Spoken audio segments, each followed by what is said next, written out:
Hello, welcome to TSC Talks. Your host, Jill Woodworth here. I am so glad to be with James Davis. He is a volunteer, among other things, but my basis of meeting him was a volunteer and the leader of Bay Staters for Natural Medicine. Just to give you a little background here before we get started, I'm going to read this, but he's done tremendous work. I'm really excited to have him here. And I'll tell you how our paths crossed in a minute, but he's the leader for Bay Staters for Natural Medicine. They've mobilized over 1,000 Massachusetts volunteers to decriminalize Somerville, Cambridge, Northampton, East Hampton, pending resolutions in Boston, Burlington, Vermont, Amherst, Worcester, Needham, Salem, and Medford. These resolutions decriminalize growing and selling plants like magic mushrooms, which reduce the risk of opioid addiction 55% after a single experience and have been proven to have statistically significant benefits for PTSD and depression. Their resolutions also end all controlled substance possession arrests, referring people for addiction treatment, and committing our cities to invest in these services. Let's see, in your day job, you're a legislative director to a Massachusetts state rep that chairs the legislators' cannabis committee and formerly did legislative work for the City Council of Berkeley. You have a master's degree in public administration from USC and a BA in economics and history from Columbia. And your views do not necessarily represent your employer. One thing that I read in when I was researching you a little bit was that your personal connection. Actually, no, I'll let you go into it. So yeah, why don't you tell me a little bit about yourself and about the advocacy work that you're doing, and we will roll from there. Thanks, James. Sure. Thank you so much for having me, Jill. I'm really excited to chat, and I am really grateful for the support you showed for Bay Staters when we were just a 10-follower Instagram group. We only started about a year and some months ago, and at that stage, we were just weirdos emailing our city councils, sharing our stories with plant medicine. We took the philosophy that we didn't need to fundraise a lot of money. We didn't need to even have a website active to just start doing this advocacy work and start speaking from the heart. And, you know, what this has snowballed into is really, really awesome and beautiful. And all the lessons we've learned along the way in advocacy and about the medicines themselves, just from meeting so many people whose lives have been changed with a psilocybin experience or an MDMA experience or an LSD experience. So just really honored to be here and really glad that we met too. Yeah, thanks. To tell you a little bit more about who I am, I know you mentioned all those credentials. Yeah. They really don't define who I am, I would say. So I grew up in Kansas in a trailer park that was on the wrong side of the railroad tracks. So all the middle class kids lived on one side out by the Walmart Supercenter, and then I lived on the side that was mostly liquor stores and churches and rundown streets. So wow, James. I was raised by my mom, my biggest inspiration in life, and she, growing up, was always working multiple jobs to make ends meet. Really inspired me to work hard as well. And then she was dealing with a lot of intergenerational trauma herself. Her fathers had served in the Pacific Theater, the Korean War, and Vietnam, and there was just a lot of trauma that she had picked up from childhood, and then relationships stemming from being a young woman, and just growing alongside her really shaped me into the person I am today and made me really compassionate to help people who are struggling in poverty, who have that intergenerational trauma. So that's why I think fundamentally this line of work emerged for me. That's really beautiful. I know, I'm sure that it was a tough upbringing in a lot of ways, but just to have your mom, just to have that connection with your mom. I remember when I first met you, and I should say, I don't know how our paths crossed specifically, but maybe through social media, but I ended up doing a little bit of advocacy work with James, and I've had my own plant medicine experiences that have been transformational. Really, I don't want to say saved my life, but really gave me the insight I needed to kind of take charge and not be a victim and be a participant in my life. So I'm so supportive of this. I think it's great for, I want to say everybody, but it might not be right for everybody, but for as many people as possible. And I do want to say, as a special needs mom, we're kind of trapped in a lot of situations that don't necessarily resolve. And I think that having a tool like this can give you an ability to get above a lot of the trauma that you're experiencing trauma, either whether you're witnessing it or you're impacted by something that's happening with your kids or the fallout from relationship problems. And, this tool has been tremendous, as well as I'd say cannabis as well, but the plant medicines, the plants, thank God for the plants. Absolutely. Yeah. So, Absolutely. so how's you guys have done amazing since I last was even involved. So I don't know if you want to talk further about that or move into a more personal discussion and talk about what your life's been like. You gave a little bit, or any particular lived experience that have moved you into, further understanding why you're here and what you're doing, kind of thing. So I'm going to try to actually combine those questions. Good. And segue into the latter. So where we kind of left off in early 2020 is we had finally heard back from Somerville city councilors. Okay. Yeah, that's right. The old mantra goes, first they ignore you, then they laugh at you, then they debate you, and then you win. And that's the exact formula we have seen across the state with plant medicine. Is you're not taken seriously at first, but then when they're receiving an email a day from people who are very credentialed and very serious about how this has changed their life, they start to pay attention, because these city councilors see a lot of human suffering in their own communities and their own families. They can't turn away. Many of them privately struggle with these issues as well, because they're human beings too. And so when we finally got that meeting with my Somerville city councilor at the time, we were going to approach it the same way we approach our weekly meetings, and that's to speak from the heart. So every single week we meet online at 7 p.m. and the first half of the meeting is making people feel at home, giving them a space to talk about plant medicine or their thoughts on it if they haven't done it, what makes them passionate, what brought them to the meeting. Because having that people first philosophy where your story is your biggest tool for advocacy has served us extremely well. We do then talk about strategy, and then we take the actions in those weekly meetings, their community action hours. But we try to model that philosophy of speaking from the heart and why we care, our why, when we meet with lawmakers, because you will never change the world with just graphs or just statistics or even just logic, because human beings are not logical creatures. We're emotional creatures. We're creatures whose, mood impacts judges' decisions if they've had lunch yet.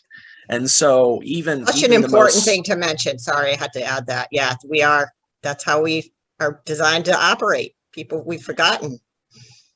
And so if we hear from people who have lived experiences with depression or suicidality or PTSD, or they're coming from a veteran background, whatever that is, we have many different types of people in Bay Staters. That's what convinces lawmakers to go forward. So in that first meeting, since we were vulnerable about our past and why we cared, our city councilor was vulnerable and told us that he had lost his mother to cancer just a few months before, earlier that year.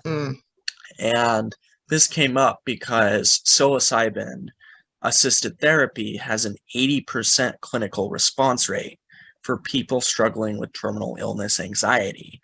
And there was not a dry eye in that Zoom call. Oh, I can feel it. Knowing that if we had just met with him 6 months before, we could have provided him and his family a lot of relief.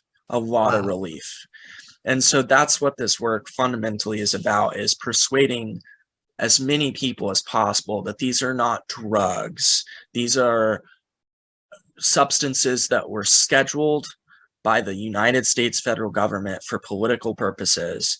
And it was a horrendous mistake for our mental health and for our communities. And that's our guiding star, is to educate people and inspire more people to try these plant medicines too.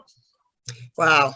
Yeah, yeah. I'd say just from being involved in your organization, you took the time with me personally to hear my story. I think you were one of the first people that I told my, my true story from, pretty much from start to finish. And you listened and just were so engaged and vulnerable yourself. I really appreciated that.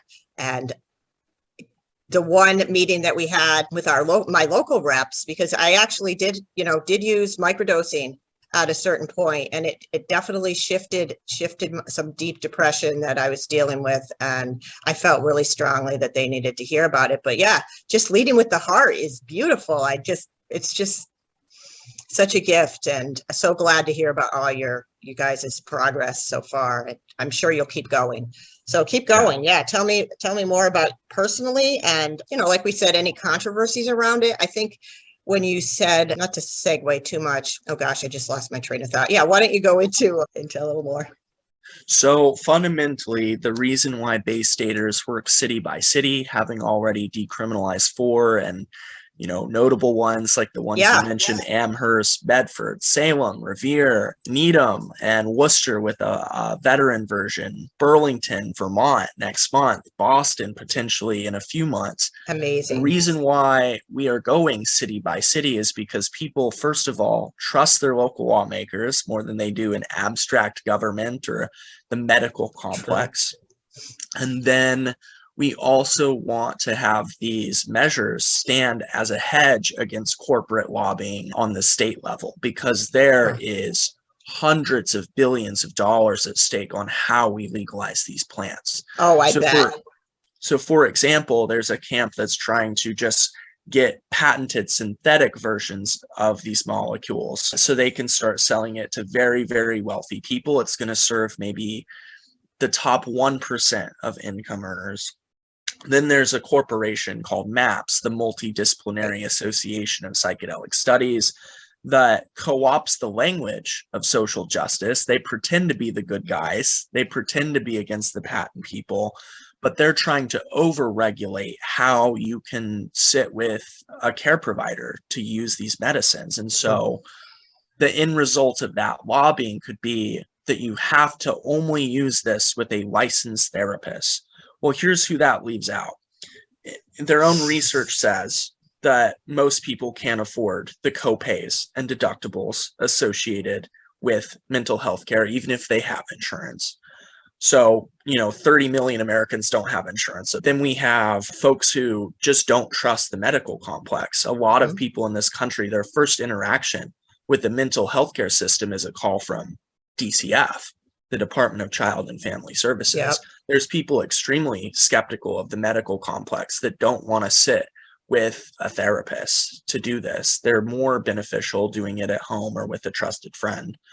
Then there's folks who, they're from Haiti, they're first or second generation immigrants, that there's no therapists that look like them or talk like them or understand culture the way they do, which is why Base Staters is providing free trainings for people on how to trip sit. So we can create a legion of people who are informed about plant medicine and can hold space for others and help them process it therapeutically as well, without the need for this expensive licensing that's going to make an experience that should be basically free up to $200 versus, tens of thousands of dollars like these corporate actors are lobbying for. So with that mission in place, that's why we go city by city and just try to educate as many people, which, is what I'm partially here to do today. So yeah, that's fantastic. And I've kind of followed the psychedelic movement, and I see how big pharma and corporations want to get in there. And I'm always, whenever somebody posts about how great that, no, you're taking away the experiential, and there can't be a power structure to it. And I could see personally, that's one thing that attracted me to it, is I didn't have to go see a doctor. It was something I could facilitate at home. I knew enough I was able to research enough, had people that I could talk to about it and do it myself. And yeah, I did not want to go near a therapist or any of those systems. So yeah, that's great. It's really and to bring this back and to the personal level, I really don't like most therapists. So I had an experience in college where my mom had almost gotten killed in a mass shooting that happened in my hometown. And my friends had told me that they saw police cars outside the trailer park where I grew up. It turns out the mass shooter had fled to a different part. I didn't know that. And I was in New York at the time for school, and I was just calling my mom frantically. She was working late shift at Walmart, couldn't pick up. And I had a mental breakdown, just worried about my mom. And, I needed a lot of love and a lot of care in that situation. But instead, I had a microeconomics exam at 9 a.m. the next day. I opened up that exam. I'd prepared very diligently. I love economics. And I could barely even read the questions because I was in such a compromised emotional state. So I told the professor what had happened. He's not my therapist. He's a microeconomics researcher, not exactly the most empathetic people, but he says, no problem, James. You'll just need to get a note from the mental health department, the counseling treatment center, so that you can retake the test. So I went in, found myself a therapist. I got a guy. I thought, a guy, whatever. It was really one of the first times I'd been in therapy. And I told him what had happened and why that had compromised my ability to take this test. And he seemed to be listening pretty intently. He had his degrees on the wall, his master's degree, his PhD, and all these books. And he looks at me and he says, well, I know a lot of students at this school are struggling academically. Have you kept a calendar? That's helpful. So, I told him about PTSD and other, just genuine hardships, worrying for my mom's safety growing up. And then this situation where she could have been killed. And his advice was to keep a calendar. And I pulled out my calendar and I showed him and I said, I do keep a calendar, very nice calendar.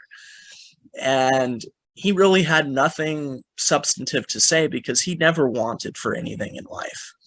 And I've spoken with a few very, very gifted therapists over the years, not necessarily like person to person about my problems, but a lot of therapists feel the same way about their own colleagues. They don't think that they're very empathetic or like that emotionally intelligent of people, particularly for folks who didn't grow up like them, who couldn't afford master's degrees, who didn't go to college. And so until we have a mental health care system where we train people from all backgrounds how to hold space for each other, you're going to have really ineffective talk therapists who are just kind of going through the motions with a lot of people. And that's pathetic. It doesn't have to be that way.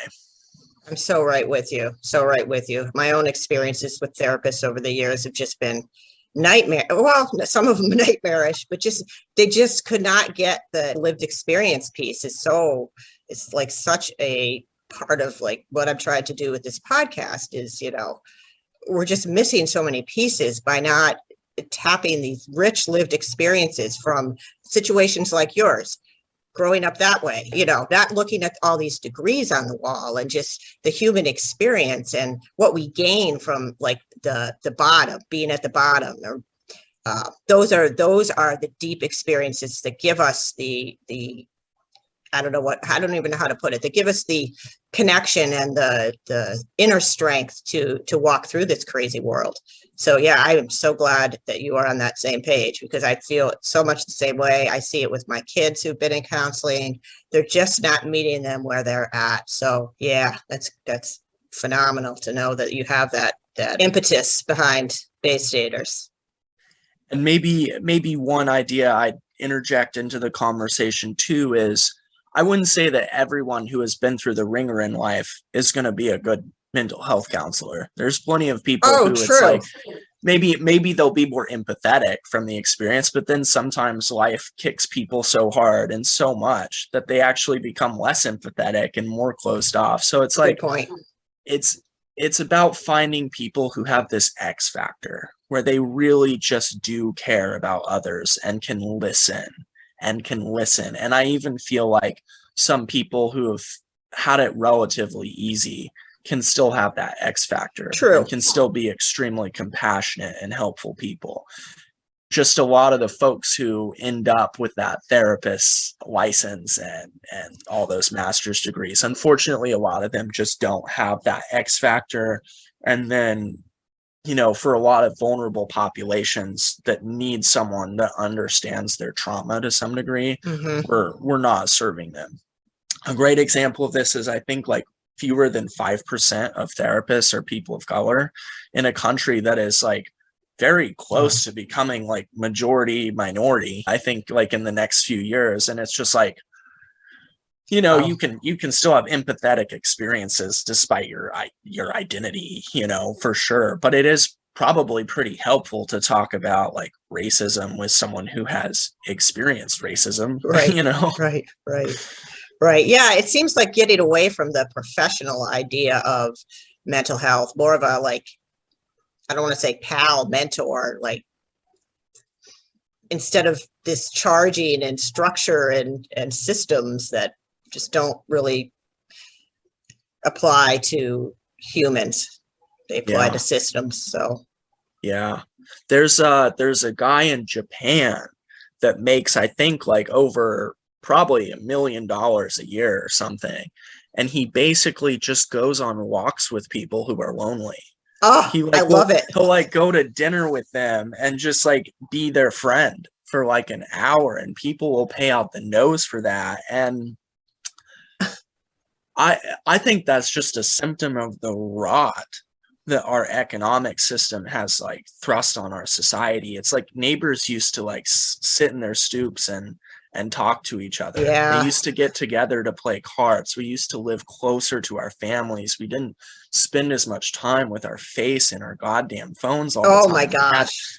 We had community. People were in bowling clubs. They were in unions. They were in, you know, clubs and societies, and they would find meaning in their lives from that. And for whatever reason, that dopamine hit we just get from just scrolling our feeds and our social media has replaced a lot of that community. So Bay Staters is also trying, we throw in-person events that are coming up. It's been a little harder because it's just been really cold. And then a lot of people are concerned about Omicron. I've been less concerned, frankly. And then, you know, having that in-person experience, it's irreplaceable. And it's something that all of these lockdowns, restrictions, just the past 2 years has just, we were already on a slow decline to becoming the loneliest society we've ever been. But then that just accelerated it, you know, tenfold. And we got to get back from that. We have to. Yeah, I definitely feel the same way. And the guy you mentioned in, was it China? I love the idea. I don't like that he's charging, you know. Yeah, just the idea that something so simple can be as useful as this spewing your guts to someone that doesn't really get it. So and to connect it, I feel like it's all been lost, and I see it with the kids and the schools. It's so much more focused on the digital experience and not the in-person activities. For instance, my son, who really academically has not been able to succeed in any way, major disability issues, but what's really lit him up and what's been most beneficial for him is this farm program he's in, where he goes out and he works on these farms and gets his hands, you know, on the animals, and it's like back to basics, back to these things that used to be part of our everyday lives. And, you know, not saying that everything is bad that is with the digital, the tech, but it's really out of balance. Absolutely. And I'm so glad that's helped your son, just being able to also just go out and do things that are physical and real is so therapeutic for so many. Right. Yeah. Why spend time in a classroom beating your head against the wall to learn to, you know, read at a certain level when the time's up? Get out there and start being in it, be in life. And so that's a little segue, but. And for some folks, it's like we have this public education system where we're giving kids Ritalin and Adderall because they're just kids. They don't want to sit in a desk all day. They want to go. They're human beings. They want to go run around. And it's like we've force kids to adapt to school instead of adapting school to like meet kids where they're at. And we did the same thing during the pandemic. I just don't know. I know a ton of kids in my family who their parents were just like, you're saying what? You want to kill yourself? That is not the young man we know.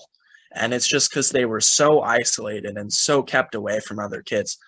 That trauma that they experience is going to take a long time to heal. Absolutely. And I hope that things like plant medicine can, when they're a little older, help them process some of that. And then we just need to be the change we want to see in the world. We got to create that community, that in-person community where you go meet your neighbors, you go shovel their snow, you go say hi to them, you actually introduce them. So when I first moved to this neighborhood in Somerville, I was like, I'm throwing a party for the neighbors. I was adamant. I'm like, I'm throwing a party. I'm inviting all of them, no matter their age, no matter what they look like. So I just printed off the invites. They were pretty funny. We wrote like custom jokes on the back and we just distributed them all over the neighborhood. Neighbors that had lived here for like 4 or 5 years had never met each other until they came to a block party we threw, having lived there for a month. So you should just do that stuff. You should just like treat your neighbors and treat people in your community. Think locally about how you can help people who are lonely, because having this like grandiose vision that you need to fix it internationally or fix it nationally, like you can only look out for the people who are in your life and in your community. And we're doing the best we can here. We got some really cool events coming up too, if folks want to join too. Yeah. The one other thing I wanted to hit on is misconceptions that people have. I don't want to keep you here too long, but yeah, misconceptions that people might have as we're talking about this so freely because we both have such a positive experience. What are some of the reservations, and how do you counter those in your advocacy? And yeah. Well, one thing you said earlier, Jill, is I don't think this experience is for everyone. Right. That's a good point. So folks who have had negative or manic episodes using cannabis, I think that's a pretty good screening alternative, that if you feel out of control, getting high, then you might not feel very comfortable having a trip experience, right? There's other ways to help process life that are really mindful and helpful as well. Pick your medicine, instead of picking your poison.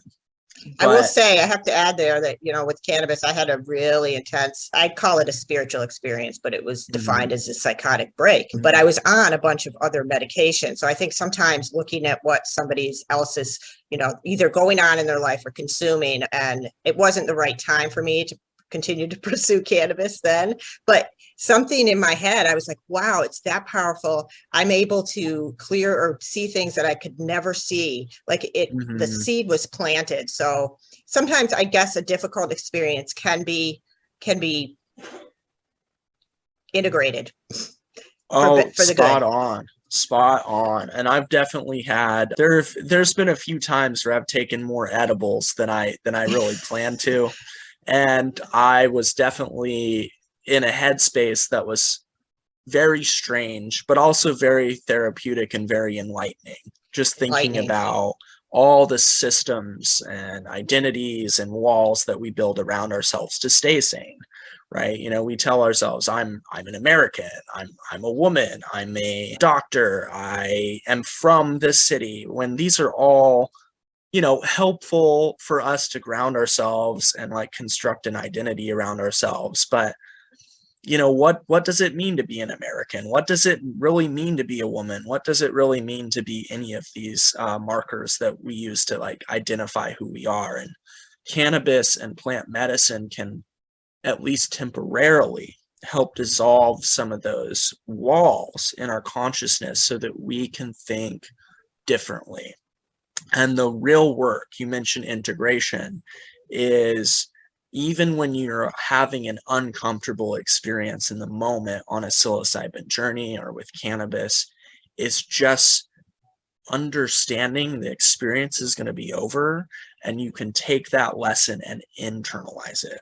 I like to think of it as like talk therapy, you can just put butter on top of the toast, right? It's just on top of the toast. Right. It's supposed to work. Maybe it'll melt a little bit. It like kind of affects your psyche, but this melts the butter. This gets the butter to soak into your subconscious mind a bit so that you can be what's called neuroplastic. You can have a little more flexibility in your thoughts. So here's an example I love to give. On my first psilocybin experience, I was in Berkeley, California. Sounds appropriate. Very appropriate, very appropriate. I took maybe 3 grams of mushrooms. I was going to go hang out with friends later. They'd invited me over. And I was just sitting in a park, and I decided to go on a walk down Shattuck Avenue. And it was early evening. It was very beautiful, the lights. And I just saw a lot of smiling, happy couples and people out on the town. And the realization I had is that there's a lot of love that's given out in my life by neighbors, by friends, by family, by coworkers that I had not believed myself worthy of receiving. I'd been turning it away. I'd just been saying, I don't deserve this love. And then just like almost convincing myself it didn't exist when I was just not realizing it. I wasn't accepting it.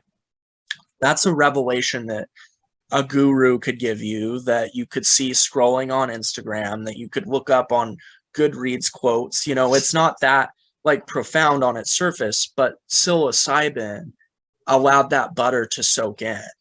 You're not just hearing these mantras, you can actually kind of internalize them and break through the real walls that prevent you from believing things that can be helpful. So a lot of these spiritual revelations that you'll have on plant medicine, they might not sound that profound on paper, but what makes them profound is that you can internalize them and make them a habit and a habit of mind. That's great insight. I love that. Yeah, so true. So true. Yeah, I had a thought when you were talking, but again, I lost it. That's what happens when you hit 50. And the other, controversies. I think one thing that I've experienced is I did a deep dive into the spiritual community, and I'm so on board with your idea or your discussion of identities and just being that we're here having a human experience. We are so much more than our physicality, and just loving this community, but also a lot of people having seen plant medicine as almost a crutch. And to me, I feel like I need to talk about this because of what you said in terms of just accessibility for everybody. Are we going to leave everybody out because this doesn't fit into the box of, what's going to, like it's harshing our evolution because we're using a plant medicine, and really thinking that possibly these people that are thinking that have not had the same path and whatnot, and they don't really understand the dire need for this sort of thing. So I don't know if you have any thoughts on that, but I know you've got to get going. And this is no, I still got some time. Good. So the really excited to be here too. I was having a conversation with a pastor in Dorchester who runs, he serves one of the biggest Black churches in the city of Boston. Wow. And a lot of folks in communities that were really harmed by the war on drugs are the most vehemently anti-cannabis, right? Yeah. All drugs are bad. Stay away from them. They're not good for you. And, one point that really got through to him and gets through to a lot of people who are in that mindset is psilocybin can help a lot of people who have unhealthy relationships with anything, whether it be biting your nails, whether it be addiction to sex or pornography, to people who use cannabis as an emotional crutch. And I know some of those people. Oh, yeah. I was that person in college to some degree.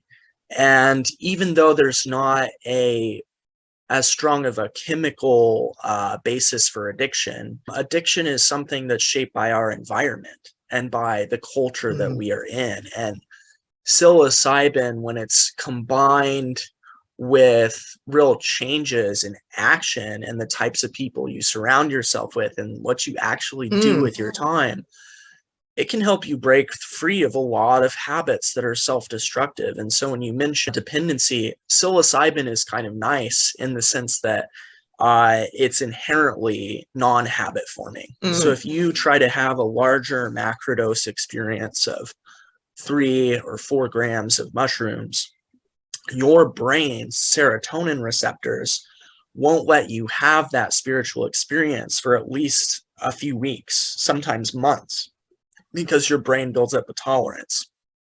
So it's almost mystical in how that science works, and that you're not supposed to use plant medicine constantly. You're supposed to use it as a occasional therapeutic to help process things. Microdosing is a little different. It's also non-habit forming.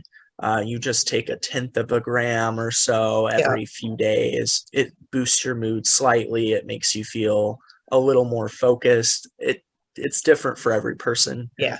But the nice thing about psilocybin is that, unlike cannabis, I think there's a much lower risk of dependency. Absolutely.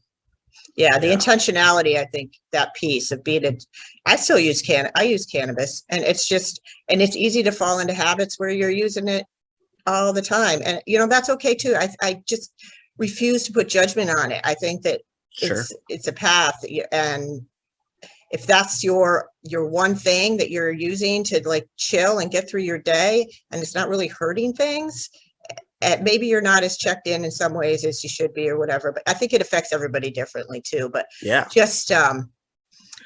I do see that can be, I found personally that it works better for me when I am a little more intentional, and kind of not as frequently, but that doesn't always work, but I do my best. And we have a really good guide on how to prepare and do these experiences in a safe way. Folks who are on SSRIs, it's difficult because a lot of times you can't feel psilocybin experiences unless you've weaned off of SSRIs for 2 to 6 weeks. And so that's difficult. It's really hard to come down from those types of pharmaceutical drugs. Yeah. That was my motivation in some ways. I think I heard it on Joe Rogan or something about that interaction and being like, oh, and I wanted to get off those meds, but that was a motivator for me, that I could maybe have a better plant entheogen experience once I tapered off. And it was very true. The worst drugs are the ones that punish you when you try to move away from them, and I think that's probably, you could generalize that to relationships too. Like the best relationships you'll have in life, they're willing to let you go too. They're willing to give you freedom from them. But it's the substances, compounds, dopamine hits, you name it, drugs that punish you physiologically for leaving. Those are the ones you got to look out for. That's not to say SSRIs don't help some people. I'm sure that they do. They're right for some people. Yeah, they're a good tool, short term. I just think there's a tendency to prescribe and then never follow any support with that. I'm on antidepressants. Are you seeing a counselor? This was my experience. No, I'm not seeing a counselor. I'm just taking my happy pills every day. Yeah, I'm well medicated, but I'm not. Yeah, and it catches up with you physically too, because they do have long-term side effects. But before it gets too far, I want to ask, if someone's looking to pursue psychedelic medicine or get involved in your organization, what can they do if they're listening and they're like, I'm really interested in that? Definitely. So Base Daters is the Instagram handle, the Twitter handle, the Facebook handle. So it's just at Base Daters. Our website is basedatersnm, as in natural medicine.org. And shoot us a message, follow us, because we're always posting new events. We've got a newsletter that I need to get around to sending this evening that'll have, our next 2 upcoming events. We have a Party Against Imperialism, which I believe is great. It's the first Saturday of February. And it's going to be local community organizers, a lot of leftist groups, but a lot of people who are not leftists too. Just in my basement with drinks, with good music, and just good discussion topics, so we can think about how mental health intersects with making our entire global society better. too, because the war on drugs creates a lot of violence around the world that we're privileged enough not to have to experience.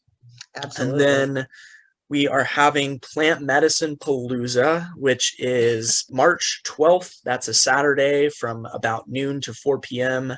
We're going to have professional mushroom growers that have hosted these trainings before in Worcester teach us how to grow legal mushrooms. Oh, I love it. The asterisk there is that legal mushrooms are grown the same way as psilocybin mushrooms. Got it. Then they're going to teach us how to grow cacti as well. And then we're going to have classes on meditation and trip sitting. So trip sitting is this practice of sitting with someone else while they have a plant medicine experience. That could be with cannabis or it could be with psychedelics. So we're going to have people who have helped hundreds, if not thousands, find therapeutic relief there. And learning trip sitting is useful if you want to do an experience by yourself as well, or you want to give some inside tips to a trusted friend that you want to just be there and sit by your side. Trip sitting is, you're not talking the whole time. You're doing a lot of insider work. The person who is on psilocybin is, they're not talking to you constantly. You're just kind of like bringing them water if they need it, or bringing them a blanket. But sometimes they do want to talk about harder feelings that they're going through and in the moment. So yeah, that's going to be a lot of fun. It's also a plant-based barbecue. So we're going to have really awesome food. Oh, I want to go to that. When is that? I got to get on your newsletter. Damn. That's March 12th, Saturday, March 12th, noon to 4 p.m. And that's at my house. So 43 Paulina Street, Somerville, right by Davis Square. Wow. James, I'm just blown away by all the work that you've done and the, and Bay Staters. Wow. My hat's off. I love it so much. And last quick plug is every Thursday without fail, because people like consistent meetings. They're always at the same time. So every Thursday at 7 p.m. Eastern time, anywhere you're listening from, even in other states, you're welcome to join our virtual action hours. So we start out just by introducing ourselves. You know, it's almost like talk therapy at the beginning, just to be in a space where people like. I felt that when I was there. Because you can't talk to your boss about it. You can't talk to your mom about it in the same way. I mean, maybe some people can, and then we talk about strategy. So like what we're doing politically with these cities. And then the last, half hour or so, we actually take action together. So you get to leave the meeting knowing that you've helped change the world. I meant to point that out about you, that you really got everybody, kind of pushed us to do it, to be like, do it now, follow up and do it right away. Don't just say you're going to do it. I love that. And it's easy to do when you're inspired by other people in the moment, and you're all doing it together. You're right there, and you've already given yourself 30 minutes to take some easy actions, to email some lawmakers, call your local lawmakers, and you've already practiced what you're going to say, because you're just telling them your why. You're telling them the exact same, the stuff you told us on why you care. That's what you're telling to the lawmakers too. So it's pretty fun and easy, and we adapt it to where people are too, because a lot of folks are not involved in politics or that scary. It doesn't have to be so scary. We can make it easy to get involved. Phenomenal. Even, a good way to get involved, and then take it to other ways to get involved, other ways of advocating. So I learned a lot from the experience of being involved. I definitely want to get back on your newsletter list. I'm thrilled. Yes. Thank you, James, so much. I'm going to take a little time processing this so we get it right and share it all over. And I'll put all the links and where you can learn more and all that in the notes, and go from there. So thanks for your courage, Jill, to have this podcast and help so many other people, learn about cannabis and learn about these cool topics. And I just really, I admire you. And I can't imagine how difficult it is to have kids that just take up so much of your bandwidth, but you just love them to death anyway. It's changed me in ways I can't even describe. So yeah. Anyways, thanks so much, and good luck, and God bless, and keep going. Thank you. Anything else you want to add? Yeah, we'll talk soon. Okay, we're done. All right. Over and out. Sounds good. Bye-bye. Bye for now.